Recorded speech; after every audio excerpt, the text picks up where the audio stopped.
Hello everyone, I am Nick Harrison with Rocky River Woodworks, and today I'm going to be talking about the top 5 cordless tools that you need in your workshop.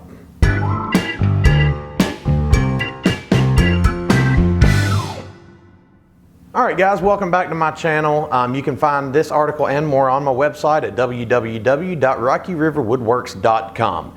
Let's get started with the top 5 cordless tools that you need in your workshop, specifically your wood shop. The reason why I'm going to rank these kind of in order, but not only the top 5 tools that are the most useful, but also reasons why that I prefer them to be cordless over traditional corded. Tool number 1.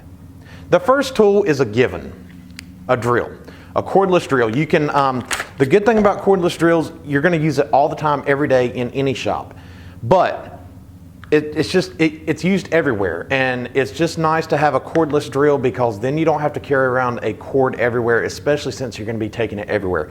I have like 12 of these, and they end up there's times where I have a different bit in each one just so I don't have to change out the bits. You can use a regular Phillips head bit, a flat head bit, an auger or bore style bit, a fly bit, a Forstner bit, whatever kind of bit, pocket hole screw head bit, square head bit, that kind of thing. Drills are a given, definitely need cordless, that's number 1. Tool number 2. The second tool is going to be a jigsaw, cordless jigsaw, obviously.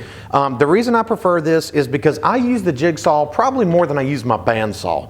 To me, it's easier to maneuver this around curves than it is on the bandsaw. If I'm using this for straight lines, honestly, I can control this and make it more straight than I can on my bandsaw. My bandsaws don't have any fences or anything, so I'm just kind of eyeballing it when I make straight lines. I'm able to control this better. The other good thing about a jigsaw is it is versatile for that very reason. It can be used both for straight lines, curved lines. You can do a starter hole and then make circles, whatever the case is. Also, the reason I like the cordless is because since it is very, you're maneuvering it back and forth a lot, not having that cord on there hitting your elbow or your arm is awesome. It also, at least this DeWalt version, is very balanced. I think it's balanced well, so it's easy to hold, easy to maneuver. The last thing that I like about the cordless is that when you release the trigger, the blade stops moving instantly, as opposed to a corded saw when you let go and then it takes a few seconds to wind down. Let me show you. It stops immediately as soon as you let go of the trigger. So number 2 is a jigsaw. Tool number 3. Tool number 3 is going to be a circular saw. Very similar to the jigsaw. A lot of times if you're breaking down 4x8 sheets of plywood, you're going to use something like this because your table saw is not going to be big enough. I use this all the time, and especially since 4x8 sheets are so wide, you can't always reach to one side or the other. This is very versatile. You don't have to get... I've used regular traditional corded circular saws for that, and the cord always gets caught on the edge of the sheet that you're working on or your material or whatever. The cordless does not do that. This is a little bit smaller. It doesn't have quite as much power, but I've never had an issue with the power. Normally if I do, it's because my batteries are dying and I just put a new battery in. Another good thing about the cordless circular saw is that you could deal with just this for plywood and not even have a table saw.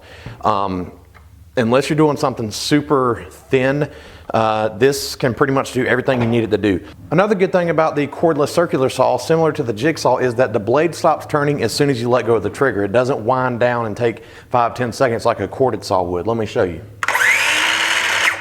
It stops immediately. Tool number 4. Tool number 4 is actually 2 tools that I combined into one, and that is going to be a blower and a vacuum. They kind of go hand in hand.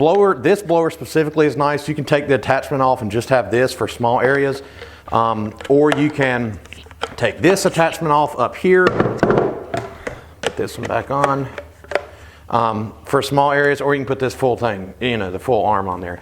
The reason I like this, again, it's very lightweight, and the only other blower that I have is a gas-powered backpack blower. I'm not going to use this for the same type of job that I'm going to use that for. That's for cleaning off my entire driveway, blowing a whole pile of leaves, a whole yard worth of debris, whatever the case is.